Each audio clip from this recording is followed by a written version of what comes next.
We have a friend, a compadre, a fellow soldier in Christ with us this morning, Pastor Tony. Come on up, Pastor Tony.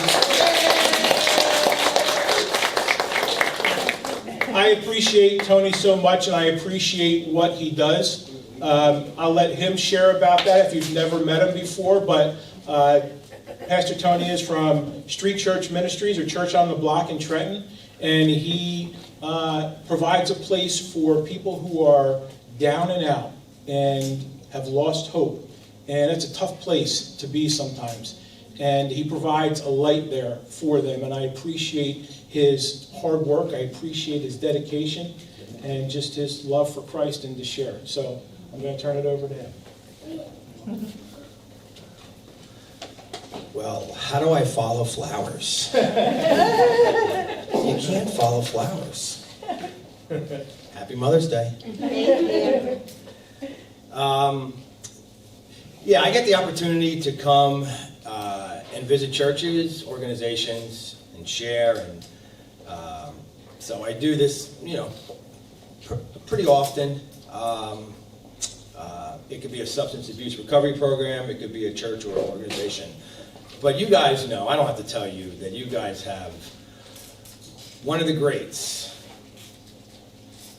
Wayne is just a really, really, awesome guy, and he is very special. And I don't have to tell you guys that, because you guys already know. And I don't say that lightly because I know a lot of pastors. I'm not saying that a lot of pastors are jerks, but I know a lot of people. I know a lot of churches. I know a lot of pastors, and you guys got a heck of a good pastor. So you are in great hands. So has anybody ever wondered what it felt like to be a caterpillar? Come on, no. You must have. I'm the only one. Is this the camera? So I can't, I come here every time it's my disclaimer. I can't promise that I'm going to stay within 4 feet boundaries that I have, because I'm a walker and a talker and a mover and a shaker. I'm an urban preacher, so I usually have an earpiece, but that's okay. So no promises. But okay, so I'm the only one who has ever wondered what it felt like to be a caterpillar. Okay, fine. Well, I feel pretty weird now. No. I mean, think about it for a second. Caterpillar, all it does every day, all day, is it crawls up the same plot of dirt or the same plant every day. And then one day, it takes a really long nap. Right? Wouldn't you love a really long nap, Tim? Yeah. And one day, it takes a really long nap, And then it wakes up, and it's like, shut up. And it's got these wings. And no longer is it crawling around the same plant or same plot of dirt, but it's flying. And that's what Jesus says happens to us when we come to Him. We're a new creation, right? Amen. Like we're not supposed to be crawling anymore. We're supposed to be napping, but we're supposed to be waking up and looking different and flying. But yet so many, including yours truly, struggles with the same bad choices, vices, insecurities, and habits and hang-ups. I've been following Jesus for 29 years. And it seems like these hang-ups and these vices sort of follow me. And the Bible says, I shouldn't be crawling around the same plant still. And that's what we're going to talk about. So I'm going to read out of Ephesians chapter 1 in verse number 18. I'm going to read a few verses. I love when the Apostle Paul prays in the book of Ephesians. he's got these wonderful prayers. So this one is out of chapter 1 and verse number 18. And it begins like this. He says, I pray that the eyes of your heart may be enlightened in order that you may know the hope to which you were called, and the riches of his glorious inheritance in the holy people, and his incomparable great power for us who believe. That power is the same power as the mighty strength he exerted when he raised Christ from the dead and seated him at his right hand in the heavenly realms, far above all rule, authority, power, and dominion. Now, I want you to think for a second, okay? What's your biggest issue in life? What's your biggest insecurity? What's your biggest hang-up that you struggle with? Think about it.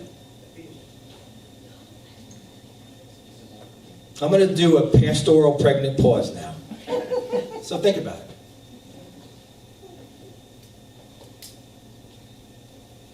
Everybody got it?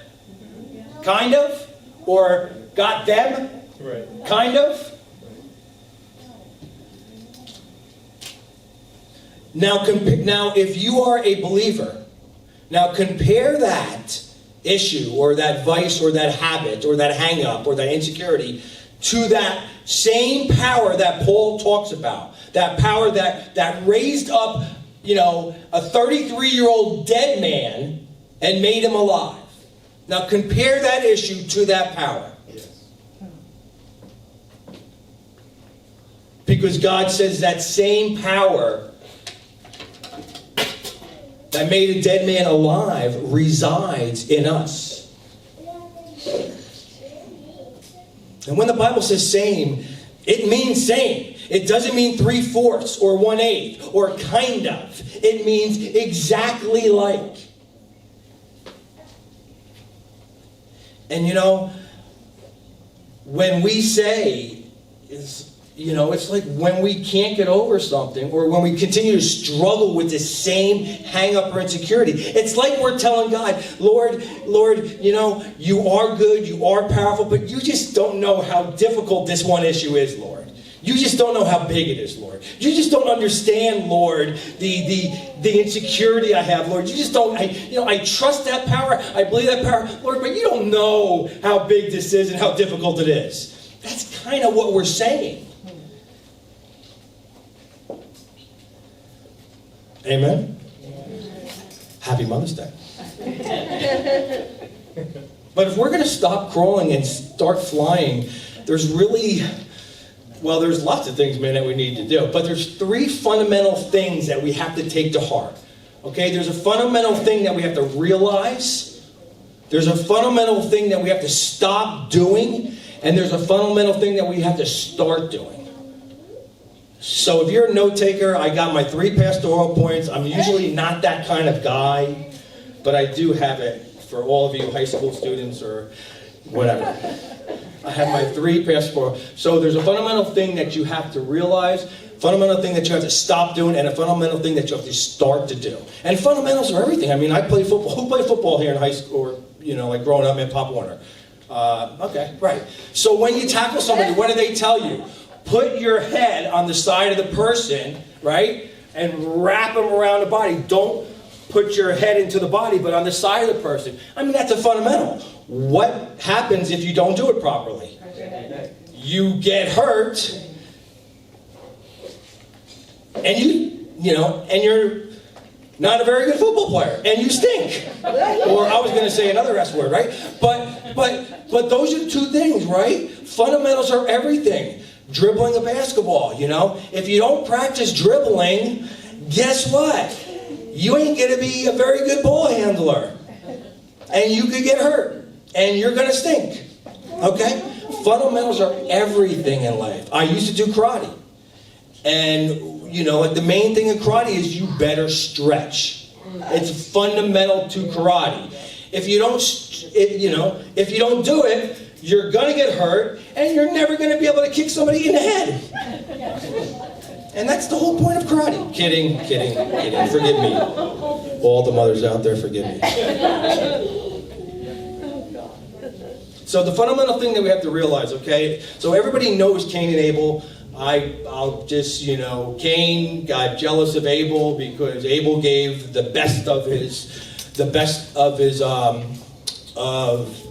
his sheep and cattle, or first fruits. Was it sheep? I think it was, animals, right? So he gave the best. And Cain had, he grew tomatoes and lettuce and asparagus, and he gave God some, right? And he gave God some, He must have not been Italian, If he was Italian, man, he would have gave his best, right? But he gave God some. And Cain got jealous because God favored Abel's,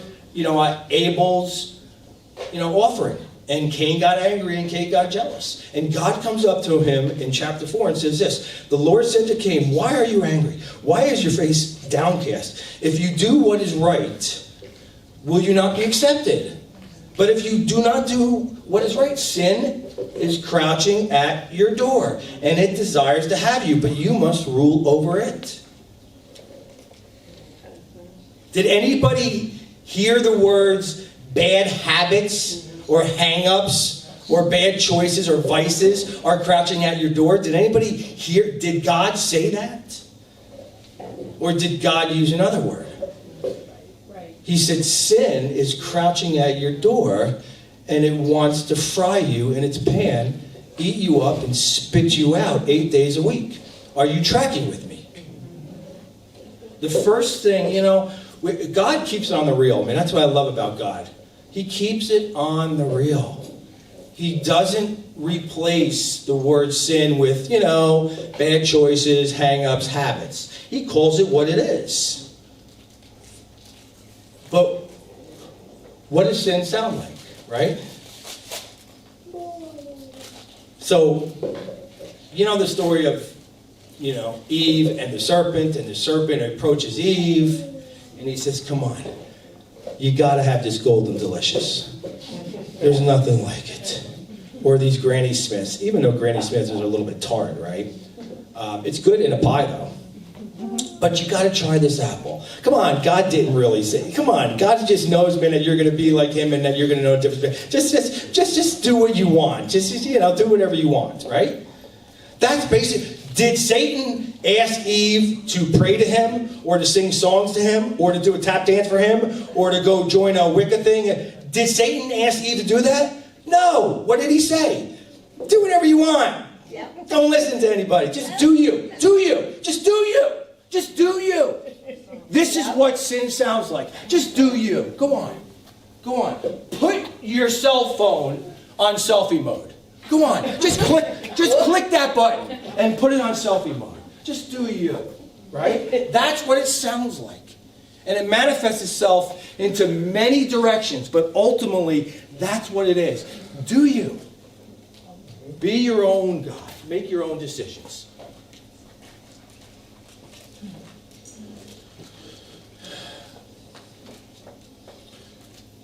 So I like I like the National Geographic Channel, and I'll admit, and if you want to pray for me later, that's fine.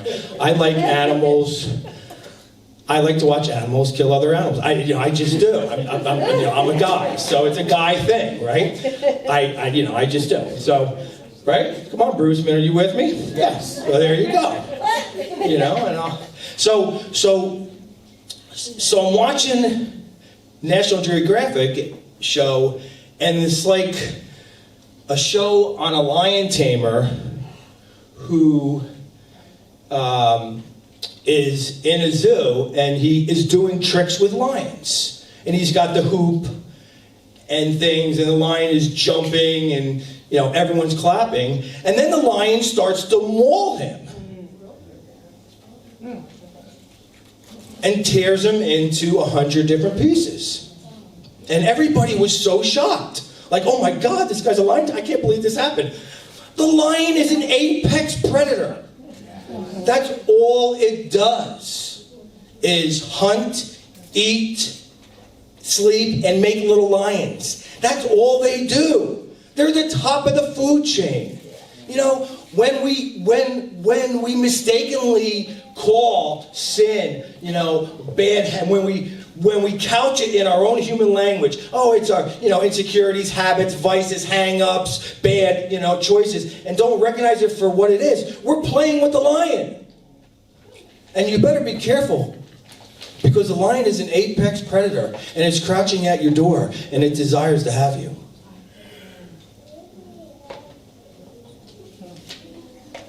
So there's the fundamental thing that we have to realize, guys, is that, we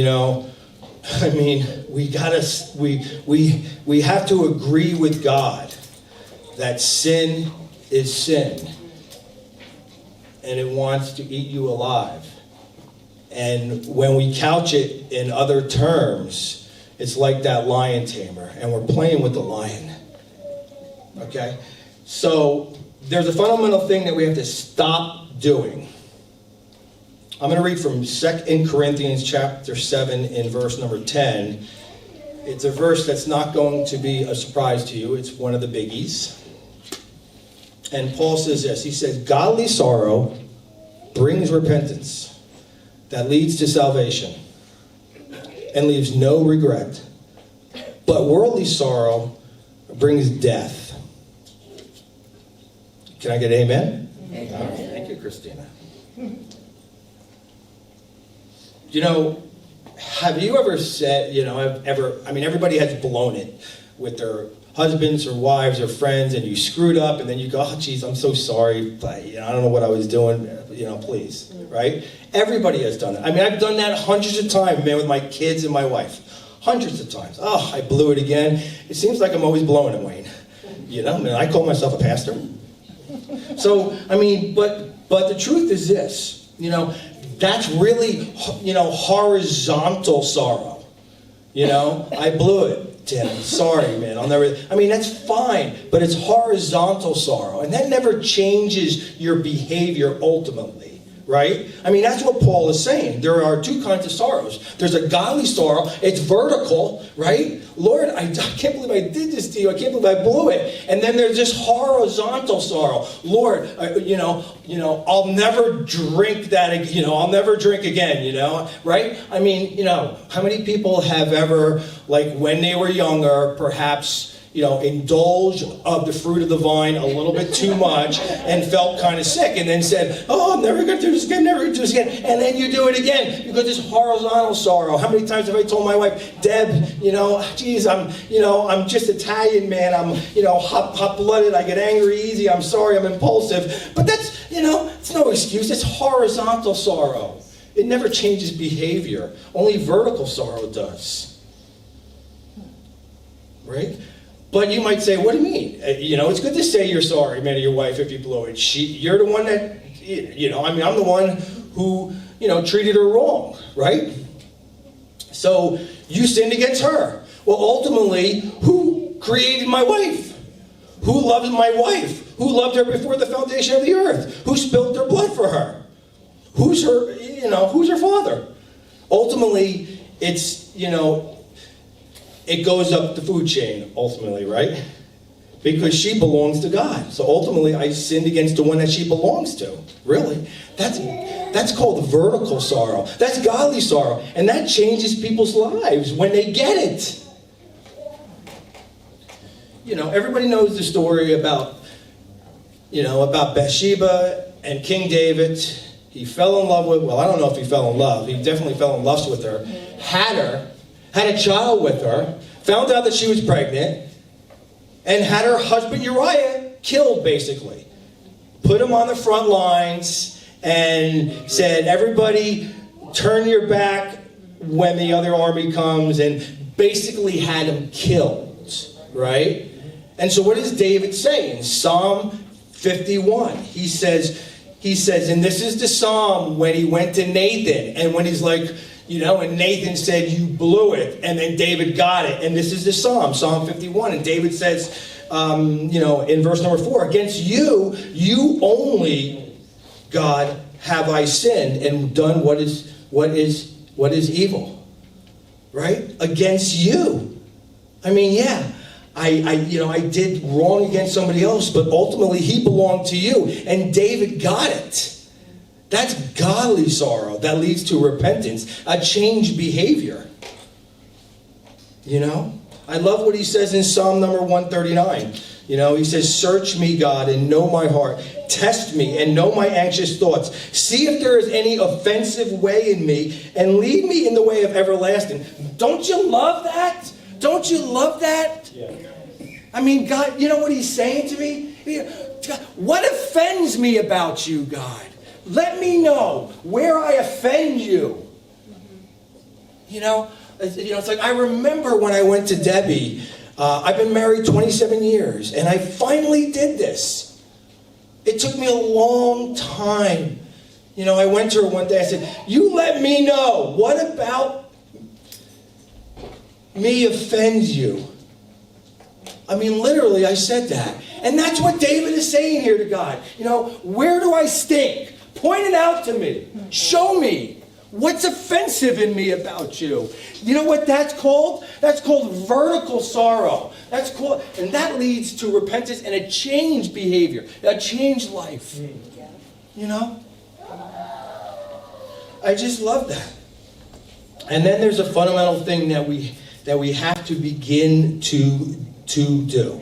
And this may be the most important one, because guess what? If you don't do it, you are not going to be an effective follower of Jesus Christ. You might go to heaven, you might enjoy paradise, but you will never know his freedom on this side of heaven. You will never live the life that you want him to on this side of heaven if you don't do this.